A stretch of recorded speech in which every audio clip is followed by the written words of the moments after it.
Som. Boa noite. Vamos ter o nosso tempo de oração silenciosa. Cláudio vai tocar aqui o prelúdio. Você pode ir acompanhando aí, tá certo? Em oração, né? Colocando diante do Senhor por esse tempo que a gente vai estar servindo aqui a Deus, tá bom?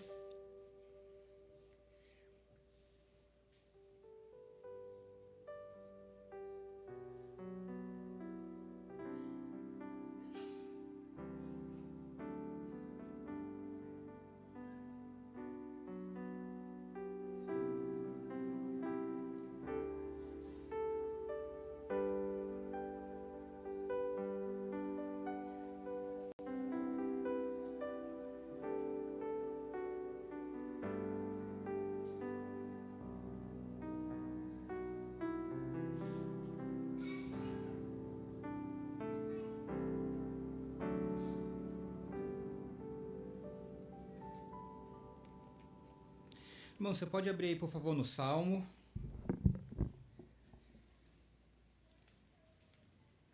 Salmo 57.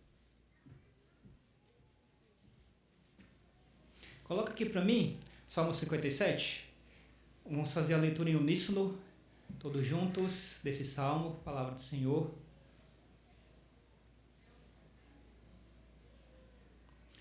Eu vou começar aqui, lendo a parte inicial, e aí depois a congregação, os irmãos, vocês podem continuar, tá certo, a partir do versículo 1. Diz assim o Salmo 57. Para o musco mor, ao tochete, Miquitão de Davi, quando fugia de diante de Saul na caverna.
Amém. O irmão voluntário, por favor, pode orar e pedir por esse tempo de culto ao Senhor. Deus conduzir tudo para a glória dele, por favor. Senhor, nós agradecemos por estar aqui, agradecemos por esse privilégio de cultuar, Senhor, recebe nossa oferta de ti, principalmente, Senhor, em nome de Jesus. Amém. Os irmãos da música podem chegar aqui, por favor, nos ajudar com os cânticos. Pego som. Boa noite. Boa noite. Vamos adorar o Senhor. Vamos, como diz a palavra, é como se fosse um festejo, né? Uma grande festa ao Senhor, um culto de adoração. Vamos adorar o Senhor com o primeiro cântico, né? Conquistou meu coração.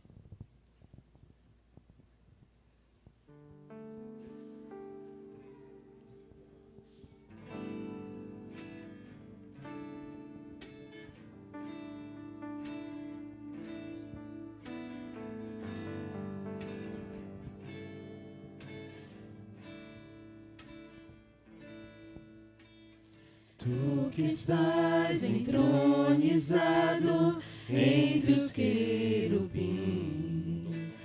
cuja glória e majestade nunca terá fim. Tu és o Senhor a quem eu amo, Filho de Deus a quem adoro. Jesus, Jesus, venceste a morte e o inferno pra me dar guarida. Pelas tuas pisaduras hoje eu tenho vida. Tu és o Senhor a quem eu amo, Filho de Deus a quem adoro. Jesus, Jesus, teu nome é sobre todo nome, na terra, céu e mar. Todo joelho em tua presença há de se dobrar. Jesus, Jesus, autor da minha salvação. Jesus,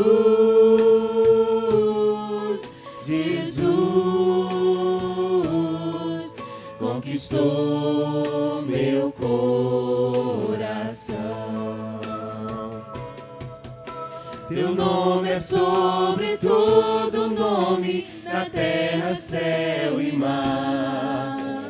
Todo joelho em tua presença há de se dobrar. Jesus, Jesus,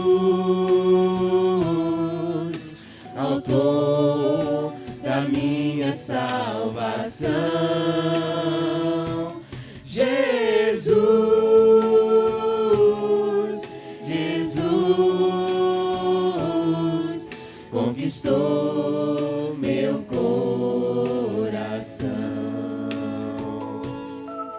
Conquistou meu coração.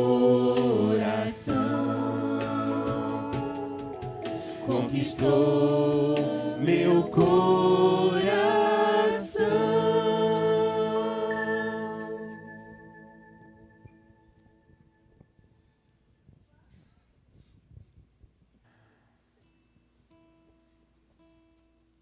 Próximo cântico, vamos adorar o Senhor.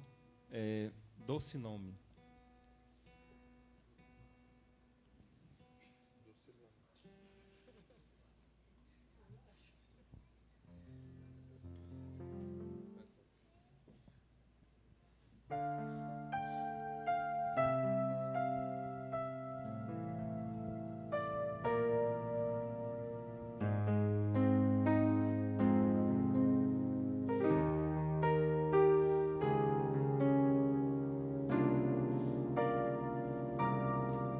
Só de ouvir tua voz, de sentir teu amor, só de pronunciar o teu nome,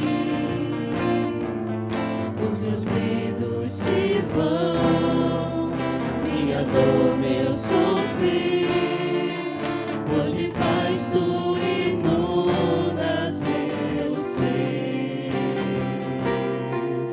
Só de ouvir tua voz, de sentir teu amor, só de pronunciar o teu nome, os meus medos se vão, minha dor, meu sofrer, pois de paz tu inundas meu ser. Jesus, que doce nome, que transforma em alegria o meu triste coração. Jesus, só o teu nome de dar ao homem salvação. Só de ouvir tua voz, de sentir teu amor, só de pronunciar o teu nome, os meus medos se vão, minha dor, meu sofrer, pois de paz tu inundas meu ser. Jesus, que doce nome, que transforma em alegria o meu triste coração. Jesus, só o teu nome é capaz de dar ao homem salvação. Jesus, que doce nome, que transforma em alegria o meu triste coração. Jesus, só o teu nome é capaz de dar ao homem salvação. É capaz de dar ao homem salvação. É capaz de dar ao homem salvação.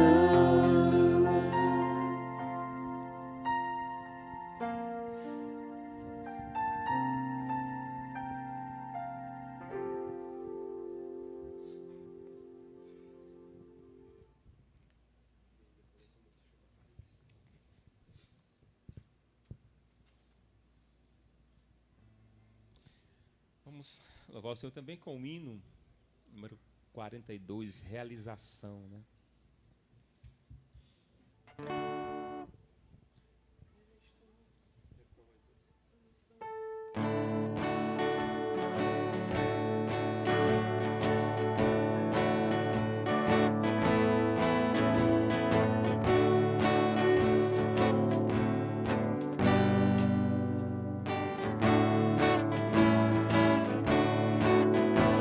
Jesus, agora sim eu sei quão grande é teu amor.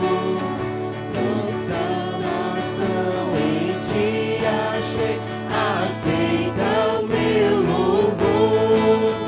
És tu, Jesus, meu Salvador, por ti eu tenho paz.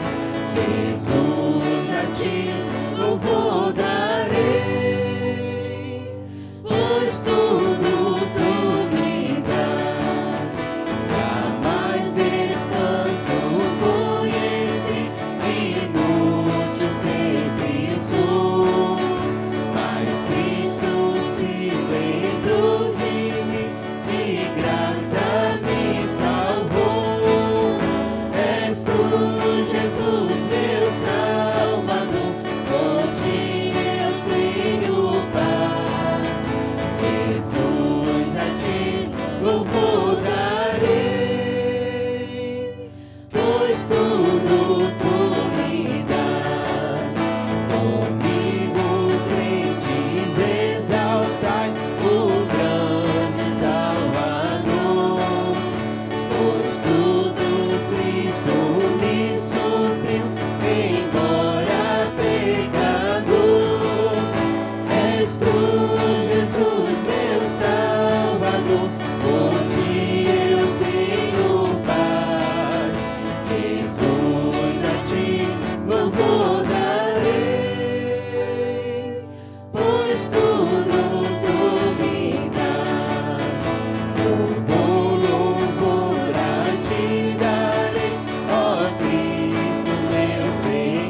chamar aqui a Raíssa.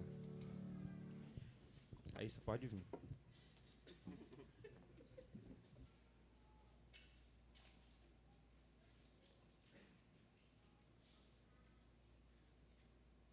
Boa noite. Vamos fazer a leitura do relatório missionário da Igreja Bíblica Batista Esperança, Nova Metrópolis, Rio Grande do Sul. Porque de Deus somos cooperadores. 1 Coríntios 3:9. Amados irmãos e cooperadores, o Rio Grande do Sul vive um momento sem precedentes. Não conseguimos ainda mensurar os efeitos reais de toda essa tragédia na vida de todos que vivem nesse estado brasileiro. As demandas são as mais diversas, porém a garra e destemor do povo gaúcho também é notável. As pessoas têm se organizado como sociedade unida para reconstruir suas vidas e se levantarem dos escombros com honra e dignidade, ajudando e sendo ajudados, porém sem nunca desistir de lutar. Desde que essa tragédia começou aqui em nosso estado, temos passado por algumas fases do processo de auxílio aos mais atingidos. Fase 1. Arrecadação e entrega de produtos alimentícios, limpeza, higiene pessoal, roupa e calçados aos desabrigados que se encontravam em abrigos públicos. Trabalho junto aos QGs, na montagem de cestas básicas e demais necessidades que surgiam. Donativos indo para a cidade do Vale Real, cidade vizinha à Nova Metrópolis. Auxílio às famílias que perderam tudo, porém alugaram outra casa e precisavam urgentemente de móveis e eletrodomésticos para a nova casa. Entrega realizada. Fase 2. Com a chegada do frio, essa fase se constituiu em providenciar roupas, cobertores e todos os adereços necessários para que as pessoas ficassem abrigadas e aquecidas de modo que não ficasse doente por causa das baixas temperaturas. Um grupo de mulheres da nossa cidade se juntaram a nós para confeccionarem mantas, casacos, toucas e demais peças para doarmos às famílias que precisam se aquecer nesse inverno. Continuamos com o projeto juntamente com essas mulheres da cidade, fazendo o que podemos para auxiliar aos desabrigados. Temos nosso QG na casa de uma delas, para onde vão as doações de matéria-prima como fios, lãs, retalho e etc. De lá, cada um pega o que precisa e confecciona em casa. Depois destinamos as peças prontas para os que precisam. Fase 3. Após a baixa das águas, o foco agora é a limpeza das casas e o retorno das famílias às suas residências. Porém, muitas delas perderam tudo, e então a força-tarefa para arrecadação e aquisição de móveis e eletrodomésticos e tudo o que há de necessidade primária numa casa precisa ser providenciado para elas. Aqui algumas fotos de como ficaram algumas das casas atingidas.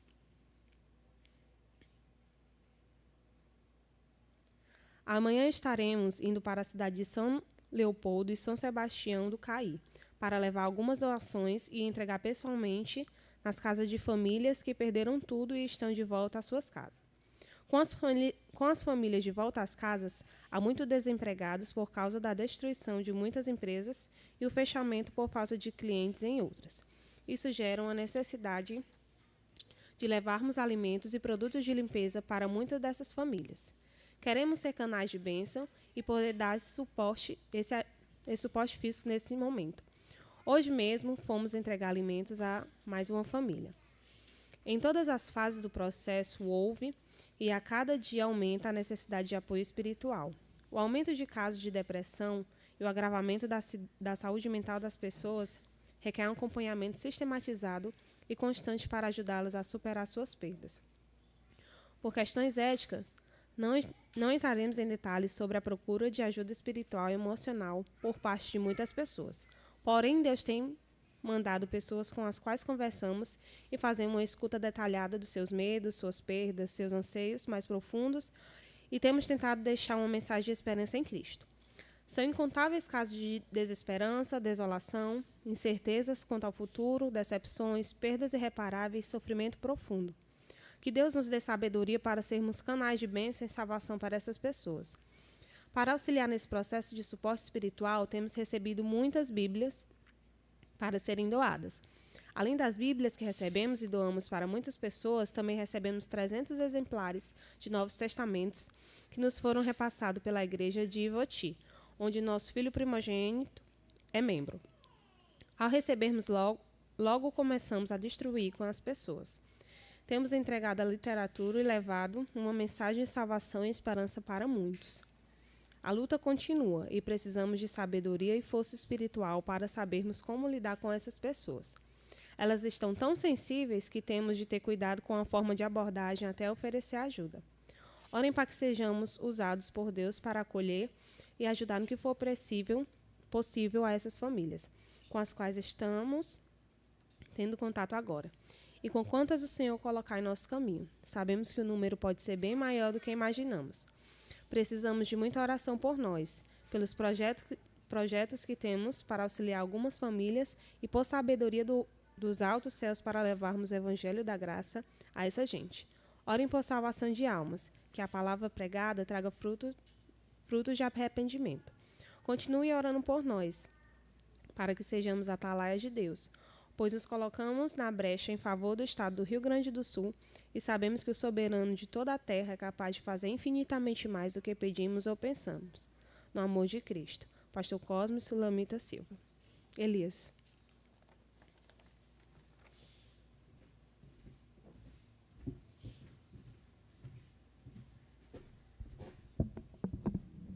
Boa noite. O irmão voluntário, posso orar, né, pela vida do pastor Cosmo, de sua família. Também outro pedido que ele faz, né, sobre os trabalhos, né, que eles estão fazendo. Acredito que depois de toda essa tragédia, a demanda está bem maior. Posso orar também por isso, né, e pela salvação das almas, né. A gente sabe que o estado do Rio Grande do Sul é um estado, posso dizer, um dos mais céticos que tem, né? As pessoas buscam muito, né, outros meios, né, bruxaria, né, não crer em Deus. Então, realmente um estado assim difícil, né? E Deus tem colocado vários missionários que já vieram aqui, foram desafiados aí para aquela terra, né? E o pastor Cosmo está lá. Queria pedir para que um irmão voluntário possa orar por essas três coisas, né? Pelo pastor, pelos trabalhos, né, e pela salvação das almas. Por favor.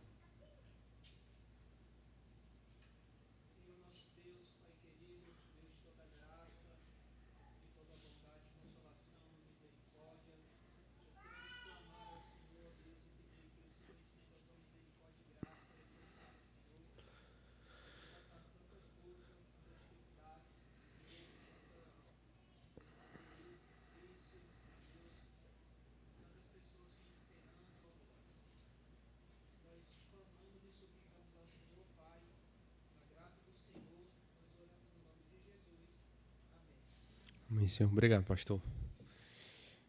Temos nossa agenda, né? Eu vim aqui primeiro que o pastor, porque esses três primeiros avisos vão ser mais específicos, né? Sobre essa terça, próxima terça, né? Vai ser a nosso final do semestre, né? Nosso EBEC antes das férias. E a gente vai fazer nossa gincana, né? Vai ser um momento bem especial. Vamos ter louvor, vamos ter a memorização, vamos ter a lição e vamos ter um tempo maior, né, das brincadeiras, vamos separar as equipes, né? Então quero que as crianças venham muito animadas, né, com muita energia, que depois tem lanche para vocês renovar as forças de vocês, tá certo? Então terça-feira, né, vai ser nosso EBEC antes das férias, né? E nesse momento vai ter o nosso tempo de gincana. E aí depois dessa terça, né, igual no colégio de vocês, vai ter férias, né? A gente vai interromper nossas atividades na terça-feira e a gente volta na primeira terça de agosto, tá certo? Mas com isso, viu, Eva? Tá querendo me ajudar também? No final do mês de julho, a gente vai fazer a nossa EBF, tá certo? Do dia 29 de julho até o dia 2 de agosto, né? De segunda a sexta-feira, né, às 19 horas, tá certo? Aqui na igreja, e vou conversar com o Mário e com a Ana para a gente fazer também na mesma data. Vamos dividir equipes, tá certo? Para a gente fazer concomitantemente, tanto aqui como lá no Couto Fernandes, certo? Estava pensando nessa ideia para que a gente possa... Ano passado a gente fez 2 semanas, né? Uma semana foi lá, uma semana foi aqui. Mas eu quero desafiar os irmãos, né? Acredito que tem bastante pessoas para que a gente possa dividir e fazer, né, esse trabalho acontecer tanto aqui como lá, mas a nossa data, né, vai ser essa e o nosso tema vai ser Destemidos, tá certo? A gente vai estar passando e vamos fazer uma certa já separação das equipes, né? E a gente vai só confirmar com você, né? Já fez o teste de vem aqui dar o nome, aí as pessoas são muito tímidas, né? A gente quer tirar a timidez de você e ele convocar, tá certo? Outra coisa, os adolescentes, eu quero desafiar vocês, a gente vai ter os fantoches para que a gente possa, né, ensaiar, para que a gente possa fazer como no ano passado, certo? A gente também vai ter. Eu quero desafiar vocês para isso, tá certo? Não vão ser os mesmos personagens, vão ser personagens novos, né? E vai ter personagem para todo mundo poder participar. São 8 personagens, então podem ter 8, né, adolescentes aí diferentes para que a gente possa fazer isso acontecer, né, para a glória e nome do Senhor.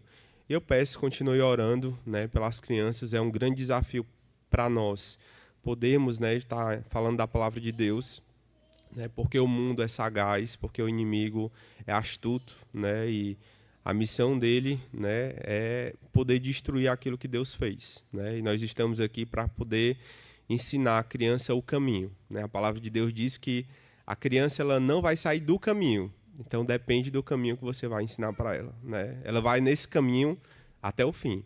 Então, que a gente possa, né, ajudar as famílias a pavimentar um caminho que leva para o céu. E a gente está trabalhando para isso. Tá certo? Obrigado. Pastor.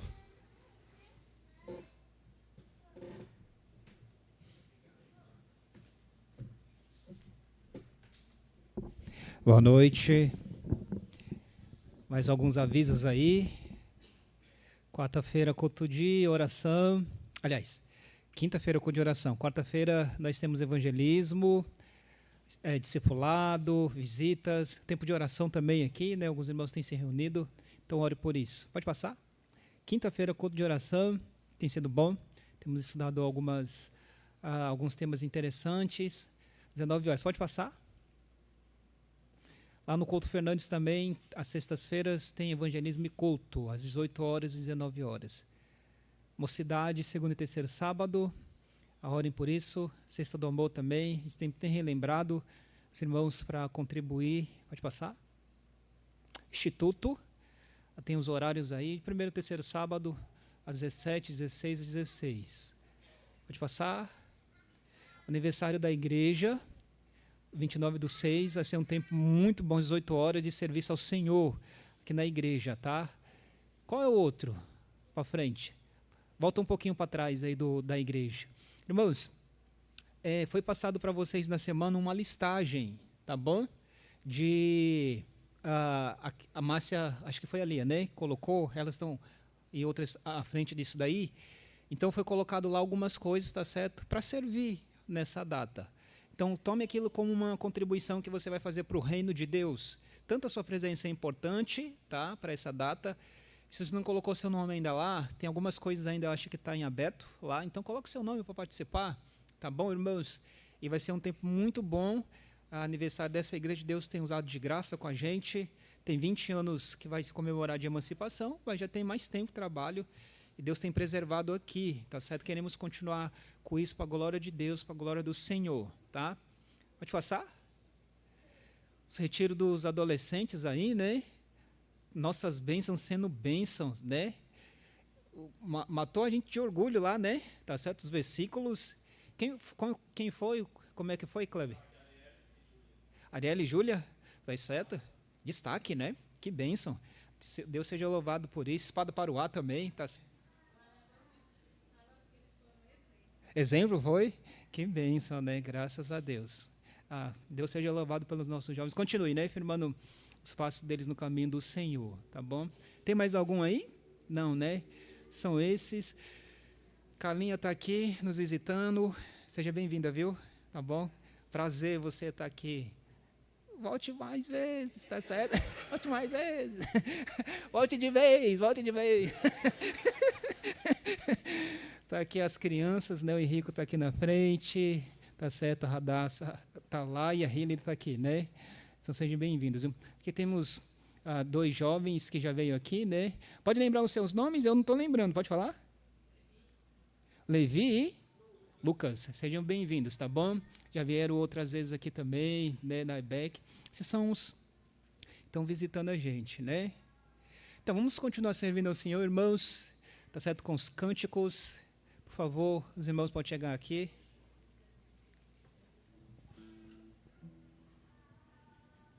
Vamos colocar de pé, vamos ofertar ao Senhor e louvar com um hino, Deus, fonte da vida.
Contribuições, ó Deus, muito obrigado porque o Senhor tem sido fiel, mesmo nós não sendo fiéis, ó Deus. Muito obrigado pela tua fidelidade, teu amor para conosco, teu cuidado.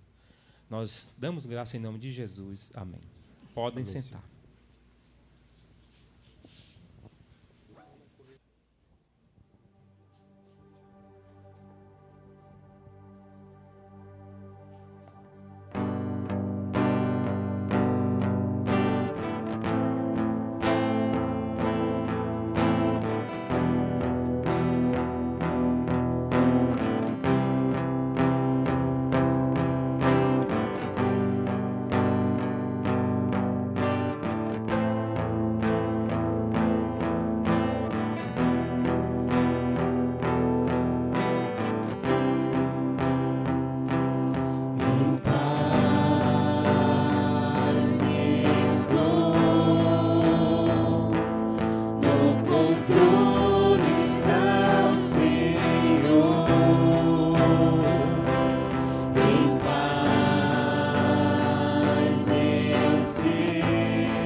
quando o coração estiver aflito, se lembre de quem Ele é,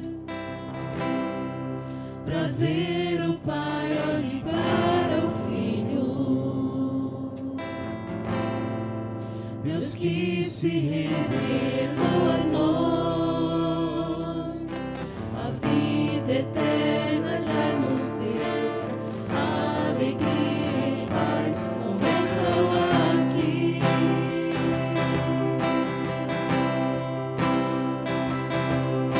Pra si o povo escolher, andemos para o encontrar.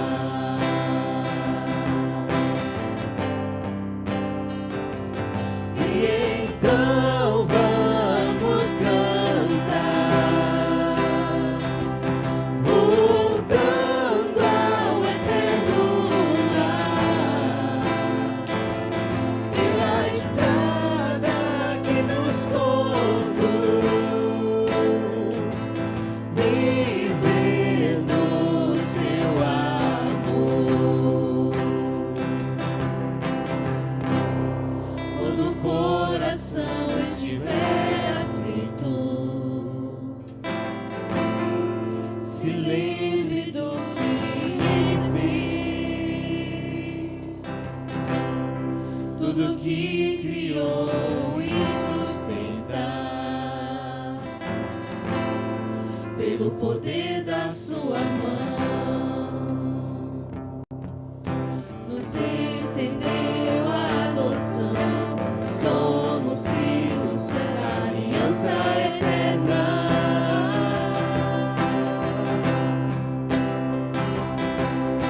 Na morte e na ressurreição, unidos somos no Senhor.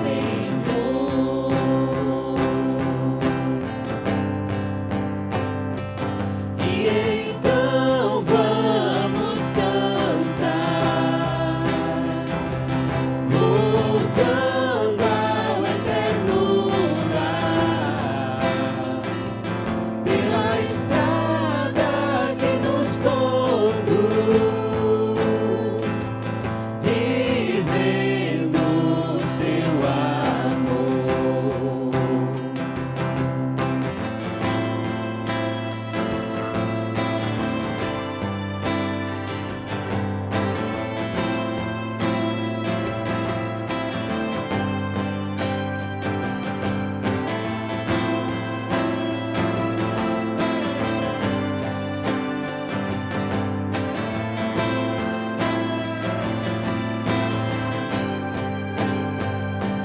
E então vamos cantar,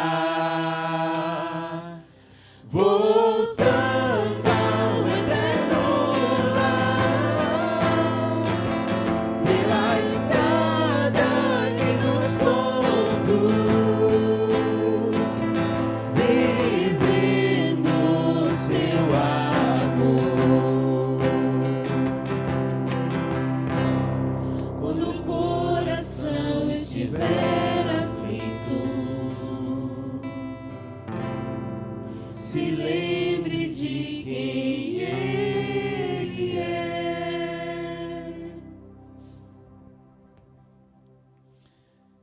Obrigado, irmãos. Podem sentar. Pastor Alexandre.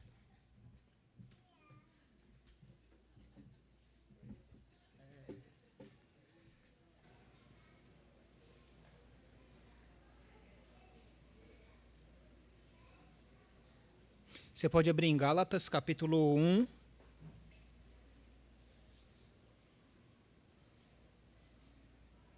Gálatas, capítulo 1. Versículo 10.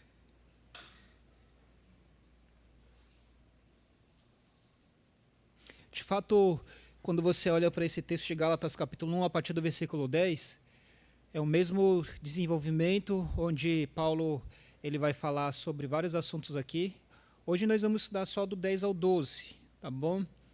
Só 2 versículos desse texto da palavra do Senhor, né? E Ele vem desenvolvendo, tá certo, algumas ideias.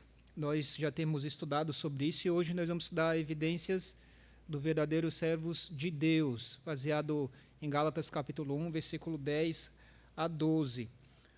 Um dos principais objetivos, irmãos, dos judaizantes, que estava se infiltrando lá na galáxia, era que eles queriam trazer controvérsia e confusão para a igreja da galáxia para desacreditar a autoridade do apóstolo Paulo. Eles queriam desacreditar ele como servo do Senhor e a autoridade que ele tinha diante daquela igreja. Eles sabiam que eles não poderiam, irmãos, minar com o sucesso do apóstolo Paulo e também com relação à igreja, se eles não minassem o evangelho a qual Paulo estava pregando e também a autoridade que eles tinham diante daqueles membros da igreja. De fato, os judaizantes, irmãos, eles começaram a fazer algumas acusações com relação ao apóstolo Paulo. Eles acusaram o apóstolo Paulo de deixar de lado a cerimônia mosaica, alguns padrões e práticas da lei do Antigo Testamento, a fim de tornar o evangelho mais atraente para os gentios.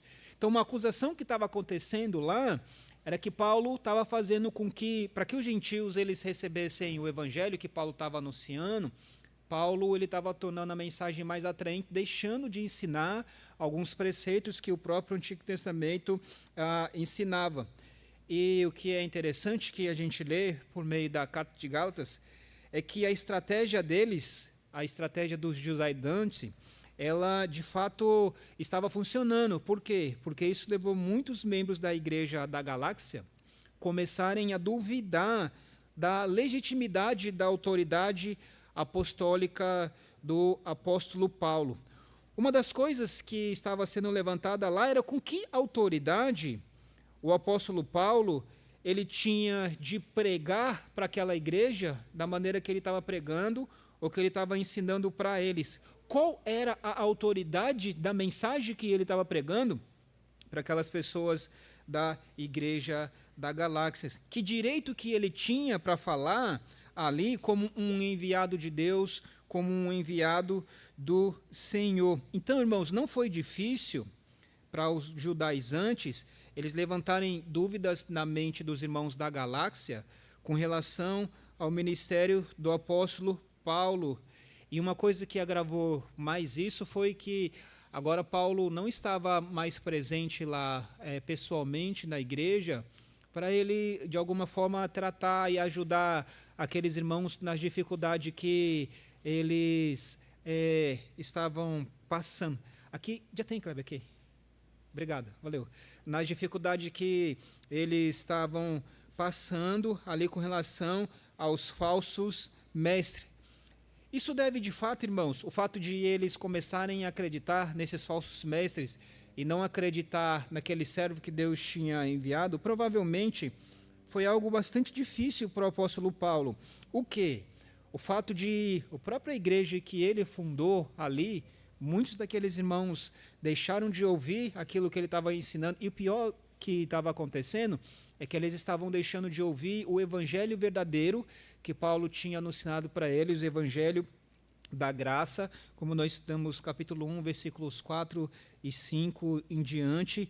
Isso deixou provavelmente o coração do apóstolo Paulo muito triste com relação a isso.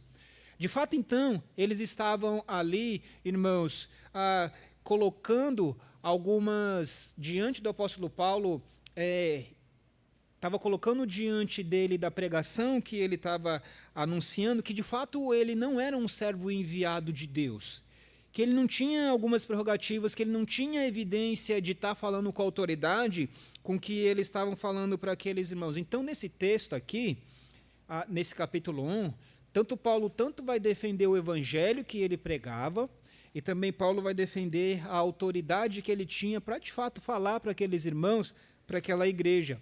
E aí ele vai demonstrar algumas evidências de que, de fato, ele era um homem enviado de Deus, que Deus tinha chamado ele para pregar para aquela igreja. E o que a gente vai estudar nessa noite é sobre isso, irmãos. Servos de Deus apresentam evidências que são verdadeiros servos de Cristo. Os servos de Deus, eles apresentam evidências de que eles são verdadeiros servos de Cristo. Gálatas capítulo 1, versículo 10 até o versículo 12, diz assim: por que persuado eu agora o homem ou a Deus? Ou procuro agradar a homens? Porque se estivesse ainda agradando aos homens, não seria servo de Cristo. Mas faço-vos saber, irmãos, que o evangelho que por mim foi anunciado não é segundo os homens, porque não recebi nem aprendi de homens algum, mas pela revelação de Jesus Cristo. Até aqui, irmãos, a leitura da palavra do Senhor. Vamos orar. Pai Santo, nós te louvamos, Senhor, te agradecemos por tua palavra, que é sem fim, que é fiel, que é verdadeira, e pedimos que o Senhor fale ao coração de cada um para o louvor da tua glória, Senhor. Nós oramos gratos em nome de Jesus. Amém, Senhor. Irmãos, quais evidências os servos de Deus apresentam que são verdadeiros servos de Cristo? Uma vez que vai haver da parte de algumas pessoas, elas vão confrontar muitos servos do Senhor, pedindo evidências de que realmente eles são enviados do Senhor, como estava acontecendo aqui com relação ao apóstolo Paulo, e muitas vezes vai acontecer com relação aos servos de Deus. Quais evidências os servos de Deus eles devem apresentar que eles são realmente os enviados do Senhor e que eles são servos de Cristo? Vou destacar duas nesse texto aqui, nessa noite, que nós podemos ver que são evidências do verdadeiro servo de Cristo. Primeiro, a primeira evidência do servo do Senhor é que o seu alvo é agradar a Deus. A primeira evidência que nós podemos destacar dentro desse texto aqui sobre os verdadeiros servos do Senhor é que seu primeiro alvo é agradar a Deus.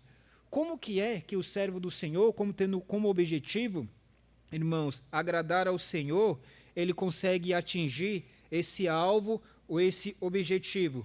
Ele faz isso não negociando a verdade para procurar a aprovação de homens.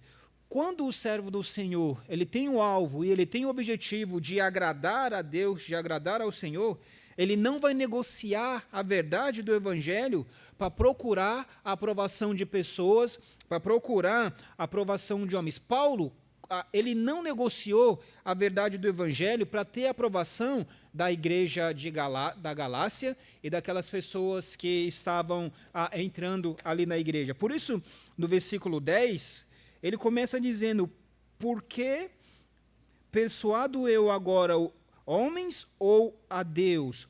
Ou procuro agradar a homens? Interessante isso, quando ele começa falando aqui, em outra tradução, diz: porventura procuro eu o favor dos homens ou de Deus? E aqui ele usa a palavra persuadir, né? Persuado eu agora homens ou Deus? Coloca aí para mim, por favor, na NVT. Coloca aí para mim na NVT, para ver como que fica o sentido desse texto, para a gente ver, tá certo, talvez uma compreensão de como que a gente poderia ter desse versículo 10. O que o apóstolo Paulo está querendo ensinar? Diz: acaso estou tentando conquistar a aprovação das pessoas? Ou será que procuro a aprovação de Deus? Se o meu objetivo fosse agradar as pessoas, não seria servos de Cristo. Você percebe que fica muito claro quando ele coloca aqui dentro desse texto e tem uma pergunta: eu estou tentando agora conquistar a aprovação de homens, agradar homens, ou será que eu procuro a aprovação das pessoas? E como diz na Ara, procuro eu agora o favor de homens, ou procuro agradar homens? Eu quero chamar a atenção para uma coisa interessante, irmãos, porque senão eu acho que a gente não entende, talvez, esse texto aqui corretamente. Volta para 1 Coríntios capítulo 10. 1 Coríntios capítulo 10.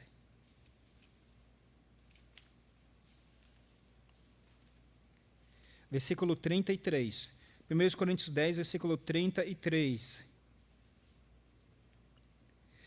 Como também eu em tudo agrado a todos. 1 Coríntios 10, 33 diz: como também eu em tudo agrado a todos. E aí, quando você vai para Gálatas, ele vai dizer: procuro eu agradar a homens. Parece algo contradizente, não parece? como ele está falando lá no livro de 1 Coríntios capítulo 10, versículo 33, ele está dizendo que procura agradar a todos, e quando chega aqui em Gálatas, no capítulo 1, no versículo 10, na parte aí, diz, procuro agradar homens. Então, o que Paulo está querendo dizer? A gente precisa entender o que ele não está querendo dizer, tá certo? Quando ele chega aqui no livro de 1 Coríntios, capítulo 10, versículo 33, ele diz, como também eu em tudo agrado ao homem, ou procuro agradar ao homem. Qual é a ideia? A ideia aqui é que ele não buscava os seus próprios interesses. Quando você chega em 1 Coríntios, capítulo 10, versículo 33, ele está dizendo que está procurando agradar a homens, não buscando o interesse dele. Ele está procurando viver para a glória de Deus, para a glória do Senhor, mas, acima de tudo, ele está procurando não ser uma causa de tropeço para aqueles irmãos ali, tá certo, da igreja de Coríntios. Porque estava havendo uma questão com relação à comida, se eles deveriam comer determinado tipo de comida ou se eles não deveriam comer determinado tipo de comida. Então, Paulo diz, olha, eu vou abrir mão daquilo, da liberdade que eu tenho, para que eu seja agradável para essas pessoas, para agradar ela nesse aspecto, para não ser pé de tropeço para ela.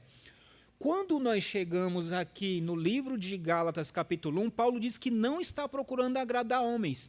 E aí a gente precisa entender o que é que ele está querendo dizer com isso, irmãos, porque Paulo não está querendo ser uma pessoa desagradável, tá certo? Ele está querendo ser uma pessoa aqui, lá em Coríntios, que vai agradar as pessoas, e aqui, quando ele diz no final do versículo, ou procuro agradar homens, é com relação à mensagem que eles estavam pregando e a mensagem que o próprio Paulo estava pregando. O que estava acontecendo? Estava acontecendo, irmãos, que estava se levantando algumas acusações contra ele. Algumas mentiras ali dos judaizantes. E essa mentira estava dizendo que Paulo estava diluindo o evangelho, o padrão que o Senhor tinha estabelecido. Por quê? Porque Paulo queria fazer com que o evangelho fosse algo mais fácil de se aceitar para aquela igreja ou para outras pessoas, para que eles abraçassem esse evangelho. Ou seja, ele queria ser uma pessoa popular, ele queria ser uma pessoa que queria ganhar apoio das outras pessoas. Por isso, ele estava dizendo simplesmente aquilo que as pessoas queriam ouvir. Então, estava tendo essa acusação com relação ao apóstolo Paulo, com relação a isso. E aí ele vai deixar claro, aqui a partir do versículo 10, que ele não estava tentando conquistar o favor de homens. Ele não estava procurando agradar as pessoas, irmãos, com relação à pregação do evangelho. E por que isso fica claro aqui? Isso fica claro porque anteriormente, o apóstolo Paulo, no versículo 9, como nós lemos aqui, irmãos, diz o seguinte, assim como já vos dissemos, agora de novo também vos digo, se alguém vos anuncia outro evangelho além do que recebeste, seja anátema. A partir do versículo 9, ele lança uma maldição sobre aquelas pessoas que estão pregando um outro evangelho. Então, o que fica claro aqui é que ele não estava procurando agradar aquelas pessoas, porque uma pessoa que está procurando agradar outras pessoas não vai lançar uma maldição sobre elas.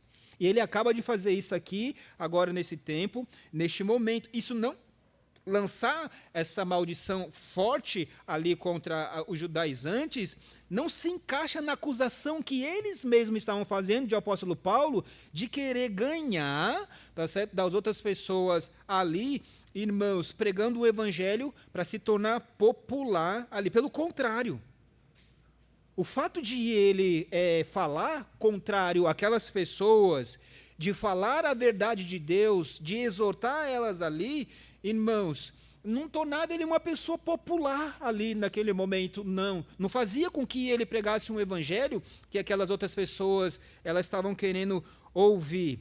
Ou seja, no versículo 10, então, Paulo ele vai apontar a diferença que existe entre os falsos mestres e o conteúdo do evangelho que tem com relação aos falsos mestres, o evangelho que eles estavam pregando e o evangelho que Paulo estava pregando. Eles chegaram lá na igreja da Galácia pregando um outro evangelho, um evangelho diferente daquilo que Paulo tinha anunciado. Não era uma mensagem de Deus, não era uma mensagem do Senhor. Isso por quê?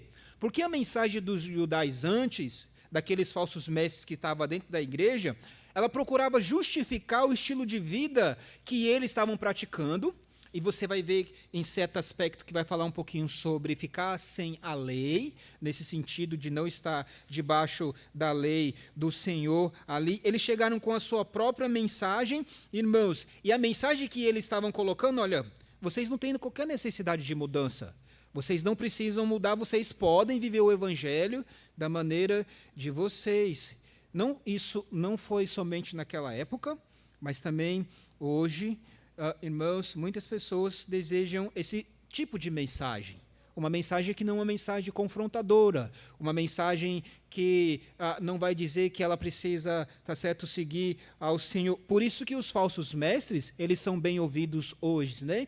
Se você vai parar para ouvir a mensagem que eles vão anunciar, você vai perceber que aquela mensagem é uma mensagem florida, uma mensagem de só vencer. Não tem uma mensagem de luta, não tem uma mensagem de dificuldade, não tem uma mensagem de abrir mão. Por isso que os falsos mestres, ele é ouvido por muitas pessoas e muitas pessoas gostam mesmo de ouvir eles ali. Mas Paulo, ele vai dizer que se ele tivesse agido assim, como você percebe aí no versículo 10, ele diz, olha, o meu objetivo não é esse. O meu objetivo não é agradar aos homens com uma mensagem, com um conteúdo que não vai mudar a sua própria vida. E por que Paulo está falando isso, irmãos? Como nós vemos no versículo aqui 10, ou procuro agradar a homens, porque se tivesse ainda agradado a homens, quando ele fala no versículo 10, será que eu estou procurando agradar a homens? Por que ele está colocando isso aqui neste momento? Porque Paulo sabia fazer isso muito bem antes da conversão dele.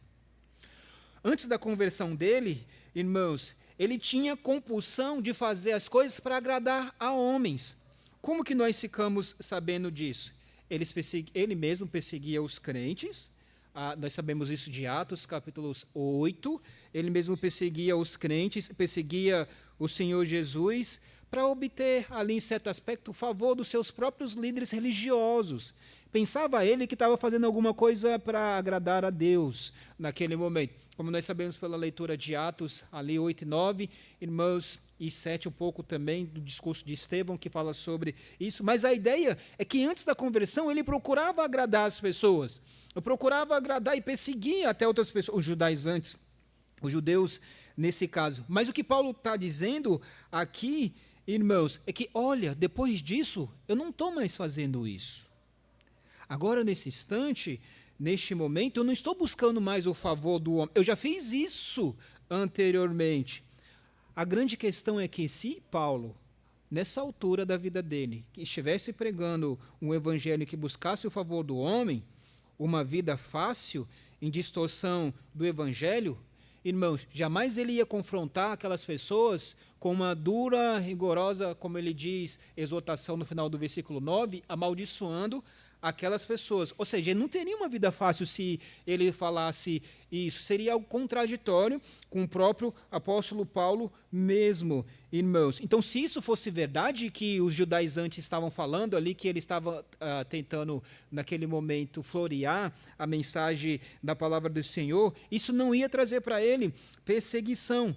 Mas o que ele deixa claro aqui é o seguinte, olha, se eu estivesse agindo assim, floreando a mensagem da palavra de Deus, passando para eles uma mensagem rasa, que não seja uma mensagem verdadeira do Evangelho, verdadeiramente eu não sou um servo de Cristo. Eu não sou um servo do Senhor. É essa conclusão que ele chega no final do versículo 10, porque se estivesse ainda agradando aos homens, não seria servo de Cristo. Irmãos, ele deixa claro aqui que se essa verdade, que aquelas pessoas dentro da igreja estavam falando sobre ele, de ele estar ali floreando essa mensagem do Evangelho, ele não seria um verdadeiro servo de Cristo. E sabe por quê?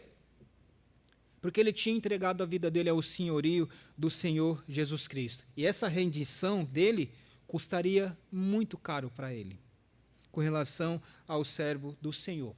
Você vai perceber que ao longo da carta, Paulo ele vai lembrar aos leitores deles como é que, tá certo, que aquilo que tinha acontecido com ele como servo do Senhor. Vai um pouquinho para frente aí, para Gálatas capítulo 6. Gálatas capítulo 6, irmãos, no versículo 17, Gálatas 6, versículo 17, diz assim: desde agora ninguém me inquiete, porque trago no meu corpo as marcas do Senhor Jesus. Aqui ele diz que ele traz no corpo dele as marcas do Senhor Jesus Cristo. O que isso significa de ele trazer as marcas do Senhor Jesus no corpo dele? Vamos para o livro de Atos, capítulo 14. Atos, capítulo 14.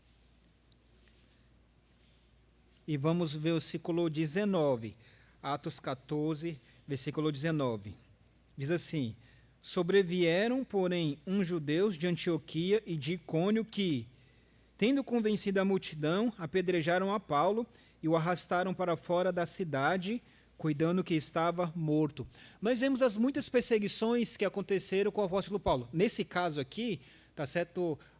Você vê na região lá de Antioquia, próximo das regiões, tá certo, das igrejas que vai fundar ali da galáxia, você vai ver que quando o Paulo estava anunciando a palavra de Deus, ele foi apedrejado. Então, quando ele chega lá no texto de Gálatas e diz que ele trazia no corpo as marcas do Senhor Jesus, é por causa do sofrimento que ele estava passando por Cristo. Então, ele está demonstrando para aqueles irmãos ali da galáxia que ele sofreu ali, irmãos, por causa do Senhor Jesus Cristo.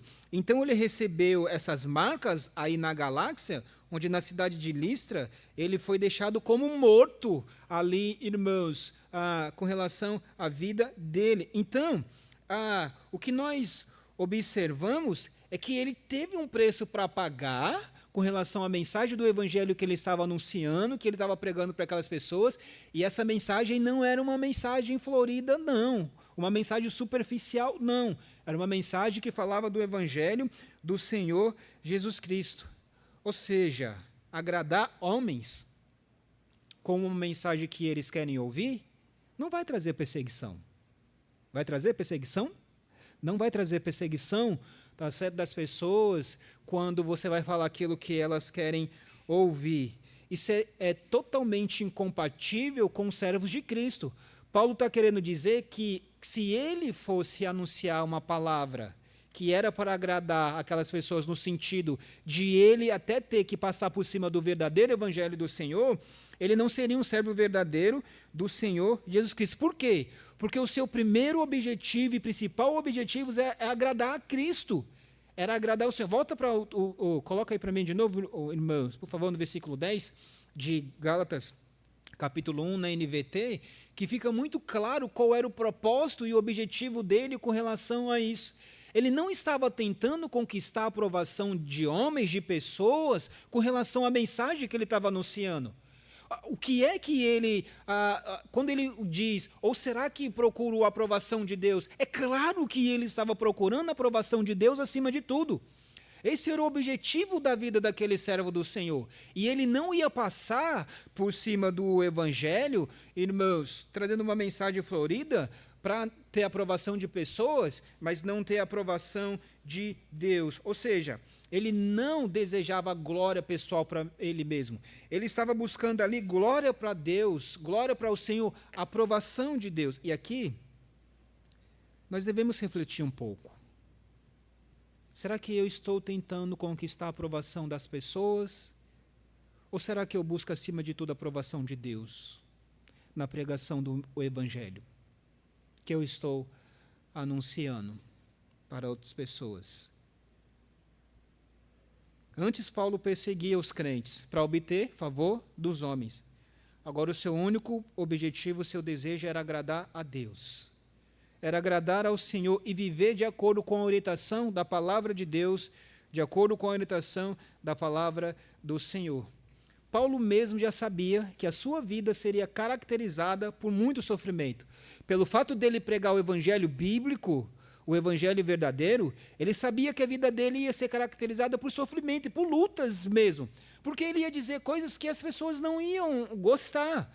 Ia dizer coisas que não iam agradar as pessoas. E 2 Timóteo capítulo 3, versículo 12, ela vai ensinar uma coisa importante para nós. Todos, pois, quantos querem viver piedosamente serão perseguidos. Então, 2 Timóteo capítulo 3, versículo 12, fala sobre isso, irmãos. Agora, quando Paulo diz que, nesse de 2 Timóteo 3,12, e quando ele tinha essa convicção de que ele mesmo seria perseguido com relação ao Evangelho, isso não foi uma coisa nova que aconteceu com o apóstolo Paulo. Não era novo. Em que sentido? Isso já tinha acontecido com o próprio Senhor Jesus Cristo, que pregou um evangelho, o evangelho bíblico, e foi perseguido pelos líderes religiosos da época dele, quando estava anunciando. Isso aconteceu na vida dos servos do Senhor. Nós vimos um pouco na escola bíblica dominical, citando Atos capítulo 4, de Pedro e João, que pregou esse evangelho, e foi proibido de pregar esse evangelho para as autoridades, né? E eles, olha, não se importa obedecer a Deus do que aos homens. Mas nós percebemos isso também já no Antigo Testamento. No Antigo Testamento, a maioria dos profetas levava uma vida solitária. E por que eles levavam uma vida solitária? Porque a mensagem que ele pregava expunha os pecados daqueles que estavam ao redor deles e cobrava uma mudança deles. Uma mudança drástica. Não era uma mensagem que eles gostavam de ouvir. E você percebe, estava lendo Isaías esses dias, o povo chega diante do servo do Senhor, olha, pregue uma mensagem, tá certo, que nós gostaríamos de ouvir. Não traga essa mensagem de Deus, essa mensagem dura, a mensagem que o Senhor, esses oráculos que o Senhor está dizendo. Não, não queremos ouvir essa mensagem. Já no Antigo Testamento, então, os profetas do Senhor, o próprio Senhor Jesus Cristo, no Novo Testamento e outros irmãos, eles pregaram uma mensagem bíblica do Evangelho, e por isso eles tiveram uma vida solitária. Uma vida que era uma vida difícil com relação... Quando eles procuravam agradar a Deus acima de tudo, irmãos, a vida deles se tornou difícil nesse aspecto de eles não negociar com relação ao Evangelho. E é interessante, como eu destaquei aqui, já nesse texto da palavra do Senhor, que Paulo não agia assim. E por que ele não agia assim dessa forma? Porque ele se descreve como, nós percebemos no final do versículo, servo de Cristo. Olha, se eu estivesse fazendo isso, estivesse pregando uma mensagem superficial, uma mensagem que vai agradar as pessoas, não trazendo arrependimento, eu não seria servo do Senhor Jesus Cristo. Agora, aqui acho que cabe uma pergunta para nós. Se ele está dizendo que ele não seria servo de Cristo, o que é que caracteriza o comportamento e o estilo de vida de um servo de Cristo? Se ele está dizendo aqui que ele não seria servo, se ele é servo do Senhor, irmãos, como nós vemos nesse versículo, o que é que caracteriza uma vida do servo do Senhor? Aqui nós já podemos ver uma coisa, destacar, é que os verdadeiros servos do Senhor, eles não vão negociar a verdade do Evangelho para agradar as pessoas. Eles não vão falar sobre um Evangelho distorcido, diluído, para agradar as pessoas que não tragam arrependimento para elas. Mas quando você lê no Novo Testamento, você percebe algumas outras características do servo do Senhor. Primeira característica que eu quero destacar é que a sua vida é focada em Cristo. O servo de Cristo, ele vai ter uma vida que vai ser focada em Cristo. Hebreus capítulo 12, verso 1 e 2. Vamos ler? Hebreus 12, verso 1 e 2. Hebreus 12, verso 1 e 2. Portanto, nós também, pois que estamos rodeados de uma tão grande nuvem de testemunha, deixemos todo o embaraço e o pecado que tão de perto nos rodeia, e corramos com paciência a carreira que nos está proposta, olhando para Jesus, autor e consumador da fé, o qual, pelo gozo que lhe estava proposto, suportou a cruz, desprezando a afronta, e assentou-se à destra do trono de Deus. Nós vemos aqui que o servo do Senhor, que caracteriza a vida do servo do Senhor, o estilo de vida do servo do Senhor Jesus Cristo, é que ele tem uma vida focada em Cristo, ele persevera na fé, como nós observamos aqui dentro do texto da palavra do Senhor. Tem tantas testemunhas, os heróis, aí como o capítulo 11, fala um pouquinho sobre isso, mas o versículo 2 diz que ele olha para Jesus, que é o autor e consumador da fé. Então ele foca em Cristo, ele vai focar a sua vida no Senhor. Um outro aspecto que eu quero destacar está em João. Abre João capítulo 3. O segundo aspecto que eu quero destacar do servo de Cristo é a humildade. É a humildade. João capítulo 3, versículo 27. Evangelho de João capítulo 3, versículo 27.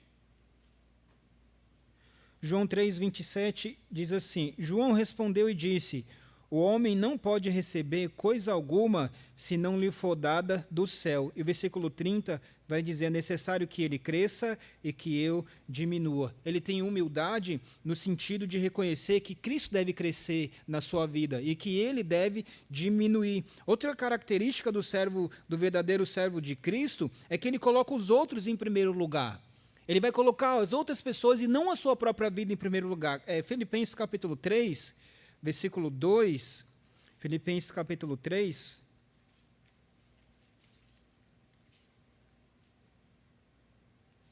Filipenses capítulo 3, aliás, Filipenses capítulo 2, versículo 3, diz assim, Filipenses 2, 3.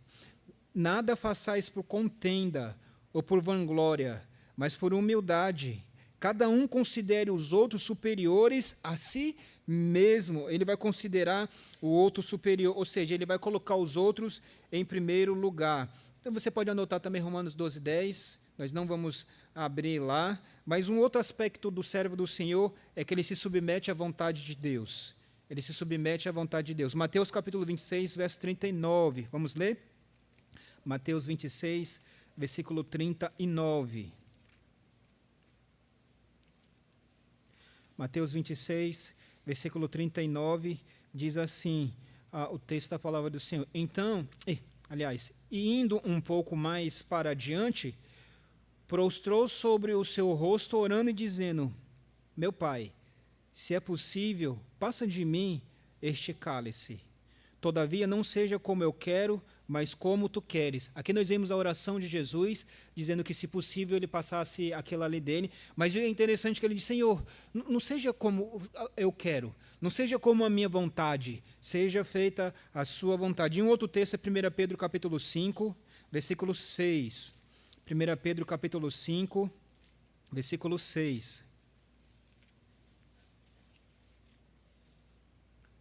Diz 1 Pedro capítulo 5, versículo 6: humilhai-vos, pois, debaixo da potente mão de Deus, para que a seu tempo vos exalte. Ou seja, se humilhar, se submeter à vontade de Deus. Essas características, irmãos, então, são componentes essenciais da vida do verdadeiro servo de Cristo. E Paulo diz que ele é um verdadeiro servo do Senhor. Ele está demonstrando para aquelas pessoas que ele tem a evidência do verdadeiro servo do Senhor Jesus Cristo. E o seu objetivo principal, primeiro, é agradar a Deus, não é agradar as pessoas na anunciação da mensagem da palavra de Deus. Se fosse necessário pregar aquele evangelho para eles, ele ia pregar, ele ia anunciar.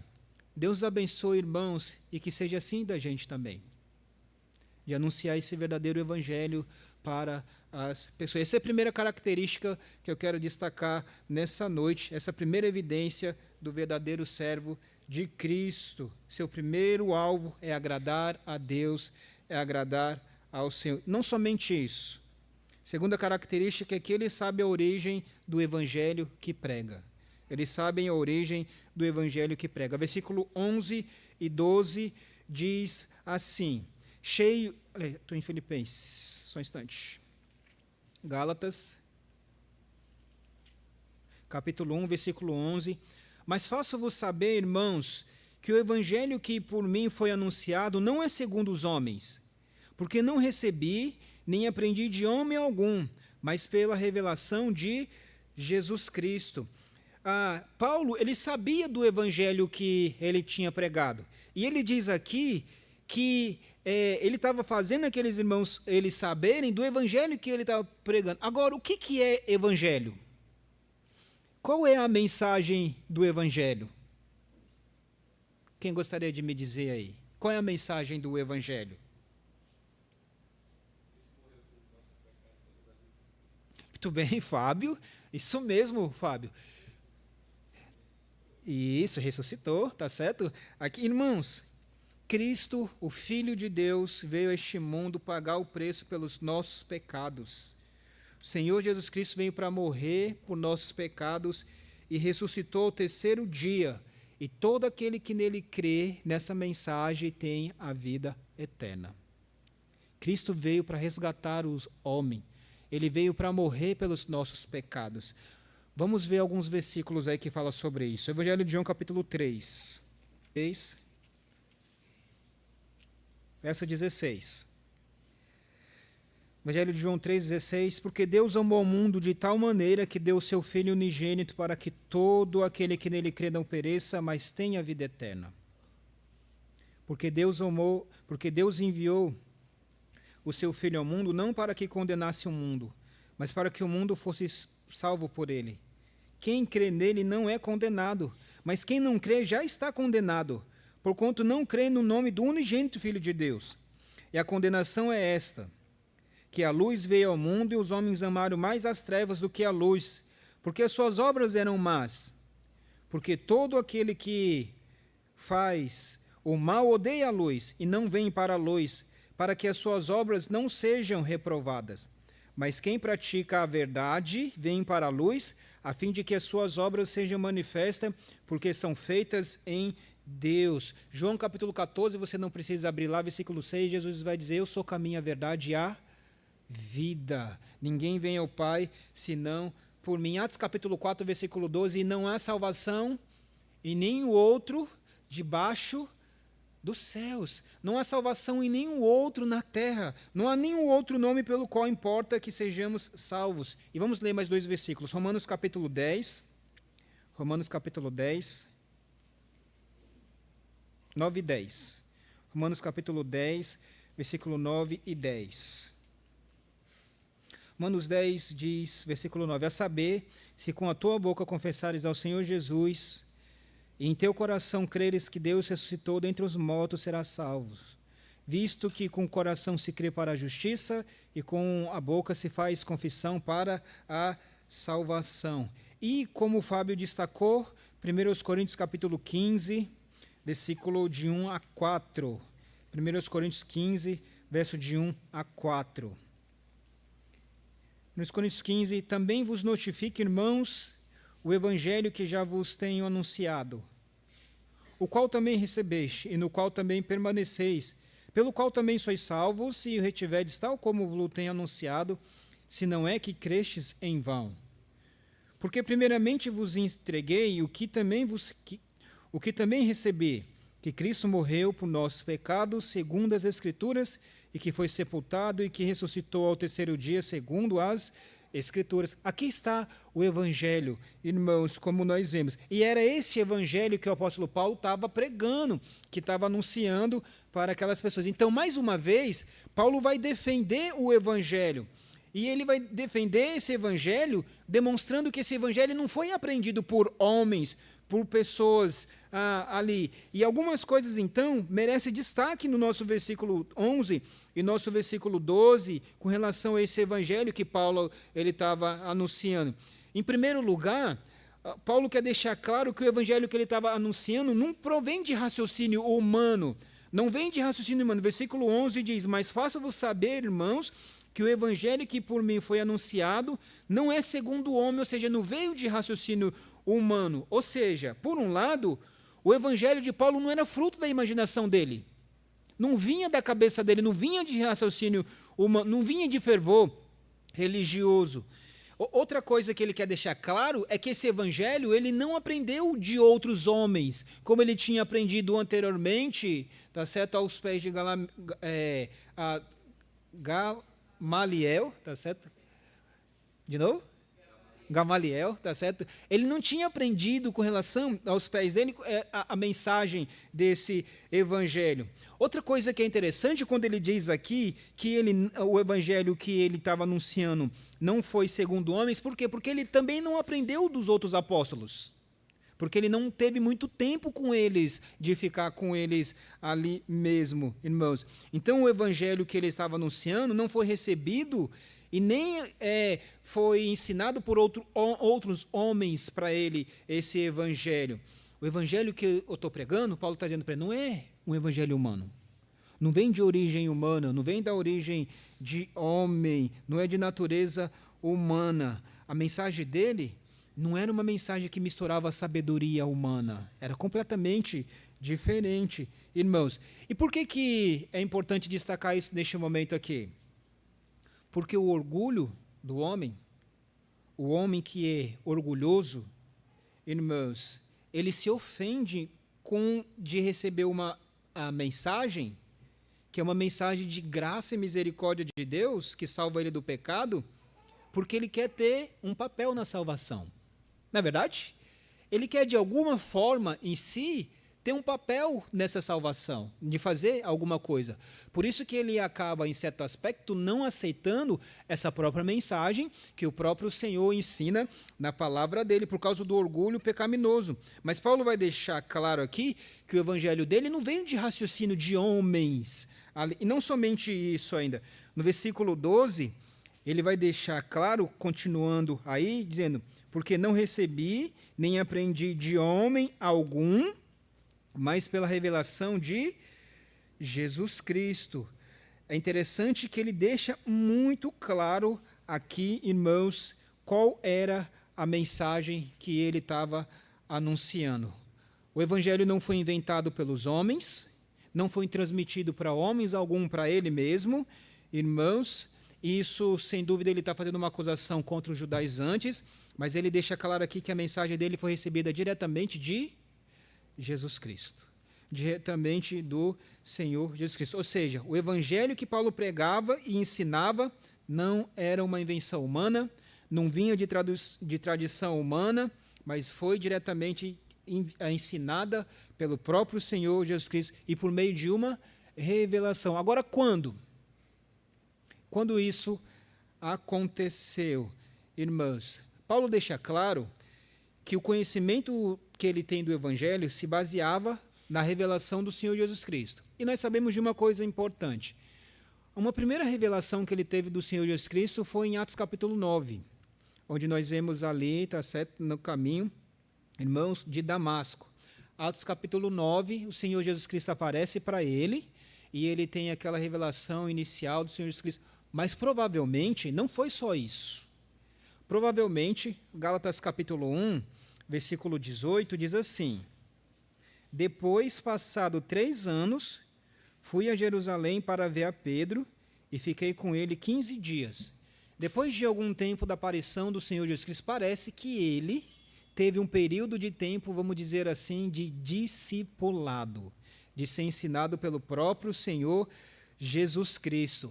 Então, desde então, da conversão dele, que ele passa a servir ao Senhor Jesus Cristo, ele tem essa revelação, como ele deixa claro no finalzinho do versículo 12, irmãos, que recebeu esse evangelho por revelação do Senhor Jesus Cristo, tanto lá no caminho de Damasco, naquela visão que ele teve, quanto posteriormente o Senhor Jesus Cristo ensinando para ele a palavra de Deus. Irmãos, ele tinha aqui essa mensagem para pregar para aquelas pessoas. Ou seja, a mensagem dele não era invenção dele. Ele não recebeu mensagem de homens. Então, por isso, ele não ia adaptar a mensagem dele para ser atraente para aquelas pessoas. Porque aquela mensagem era uma mensagem que veio diretamente de Deus. Revelação do Senhor, irmãos, para transformar a vida das pessoas. E é isso que nós aprendemos em Romanos 1, versículo 16. Pois não me envergonho do evangelho, pois ele é o poder de Deus para a salvação de todo aquele que nele crê. Agora, esse evangelho, que é a salvação para todo aquele que nele crê, irmãos, infelizmente, ele é considerado tolice para muitas pessoas. Esse evangelho, essa mensagem, é considerado tolice, irmãos, mas como nós sabemos, ela é a verdade de Deus. E aquele que quer pregar realmente o verdadeiro evangelho do Senhor, pode ter certeza que ele vai sofrer rejeição das pessoas. E qual é essa mensagem? Volta só um pouquinho para 1 Coríntios capítulo 1.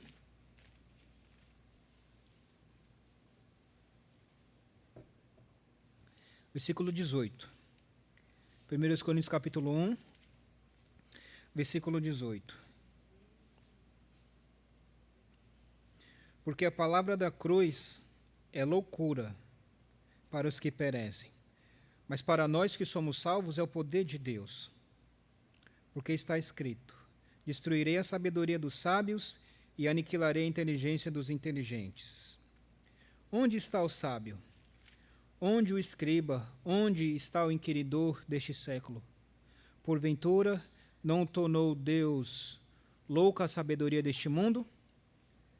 Pois, visto que na sabedoria de Deus o mundo não conheceu a Deus pela sua sabedoria, aprove a Deus salvar os crentes pela loucura da pregação.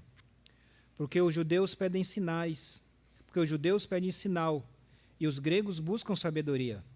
Mas nós pregamos a Cristo crucificado, que é escândalo para os judeus e loucura para os gregos. Mas para os que são chamados, tanto judeus como gregos, lhe pregamos a Cristo, poder de Deus e sabedoria de Deus. Porque a loucura de Deus é mais sábia do que os homens, e a fraqueza de Deus é mais forte que os homens. Nós temos que crer nisso. Nós temos que acreditar nessa mensagem. E não somente nós temos que acreditar nessa mensagem, irmãos, nós precisamos pregar essa mensagem para as pessoas, porque esse é o Evangelho. Este é o que vai salvar as pessoas. Essa vai ser a evidência dos verdadeiros servos de Deus. Seu primeiro alvo é agradar a Deus, é agradar ao Senhor. E seu segundo objetivo, seu segundo alvo é que ele sabe a mensagem que ele prega. E é uma mensagem que as pessoas não vão aceitar. Mas aqueles que Deus aplicar no coração vão aceitar. E nós precisamos pregar essa mensagem da palavra de Deus para que as pessoas, segundo a graça do Senhor, elas possam ser salvas. Aqui cabe para nós algumas reflexões, algumas perguntas. Será que eu realmente tenho pregado o Evangelho para as pessoas? Estou pregando o Evangelho do Senhor Jesus Cristo para que as pessoas sejam salvas? Realmente? Uma outra consideração que eu acho que a gente deve pensar é que quem é servo de Cristo não depende de elogios e não desencoraja com as críticas. Quem é servo do Senhor Jesus Cristo não vai depender de elogio das pessoas. E também não vai ficar desencorajado pelas críticas das pessoas. Porque o seu principal objetivo, em primeiro lugar, é outro. Não é receber elogio das pessoas. Se nós estamos assim, irmãos, dependendo de elogio das pessoas, certamente nós vamos ficar desencorajados com os elogios e com as críticas que elas estão fazendo. Outra coisa que eu quero destacar é que quem é servo de Cristo não está atrás de sucesso nem de glórias humanas. Ele não está atrás de sucesso e de glórias humanas. Quem é servo de Cristo não muda a mensagem para atrair os ouvintes.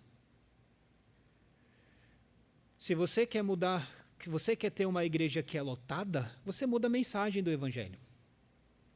Prega um Evangelho diferente e não bíblico. Um Evangelho que não vai confrontar o pecado das pessoas, o caminho que elas estão levando, porque é isso que as pessoas querem ouvir. Mas quem é servo de Cristo não vai mudar o conteúdo da mensagem para atrair as pessoas. Nós não mudamos. Porque o meio de salvar as pessoas é por meio desse Evangelho. É esse Evangelho que Deus vai aplicar no coração das pessoas. Este é o único meio. Não existe outro. Nós temos que acreditar nessa verdade, irmãos. Outra coisa que eu quero destacar é que, aos olhos de muitos judeus, como aos olhos de muitos cristãos professos hoje, a Escritura era um amuleto religioso, como é para muitos um amuleto religioso hoje, que não merece obediência e reverência. A reverência é uma reverência superficial e que ela não merece um estudo sério e obediência. Para muitos, a Bíblia hoje é apenas como um amuleto. Não é uma palavra que a gente tem que obedecer, tem que ter reverência para ela e tem que se submeter. Não, muitos querem seguir da forma como querem viver. E a última consideração, o Evangelho verdadeiro e bíblico é o Evangelho de Cristo. Vem de Cristo e glorifica Cristo. O Evangelho verdadeiro tem que glorificar a Cristo. Vem do Senhor Jesus Cristo. Nós temos de nós, irmãos, uma grandeza que é, tá certo, incondicional para as pessoas. Nós temos diante de nós uma grandeza, irmãos, que é comumente grande para salvar as pessoas. É uma mensagem que é a demonstração do poder de Deus. Por isso, Não existe nada para revisar, não existe nada para diminuir e não existe nada para acrescentar. Somente esse evangelho. Se nós não cremos nisso, irmãos, nós vamos de fato afastar as pessoas para o Senhor Jesus Cristo. Preguemos o verdadeiro evangelho e demonstremos evidências na nossa vida que somos servos do Senhor. Nosso primeiro alvo tem que ser agradar a Deus, acima de tudo, agradar ao Senhor, como não negociando a verdade para procurar a aprovação das pessoas. E o nosso segundo objetivo é saber o evangelho que nós estamos pregando. E tem que ser o evangelho bíblico para a glória de Deus, para a glória do Senhor. Vamos orar. Pai Santo, nós só temos que te louvar, te agradecer por tua bondade e graça. Nos capacita a pregar o verdadeiro evangelho, Senhor, muitas vezes que vai ser confrontador para muitos. E que vai fazer com que nós mesmos, diante das pessoas, sejamos tidos como pessoas mesmo não agradáveis, ó Deus, por pregar a tua palavra. Nos ajuda a ser firme e perseverante para te agradar, Senhor, acima de tudo e, ó Pai, acima de qualquer coisa. Pai, aplica essa palavra no coração de cada um para o louvor da tua glória, Senhor. Nós pedimos e te agradecemos em nome de Jesus. Amém, Senhor. Obrigado, irmãos. Boa noite. Uma boa semana para todos.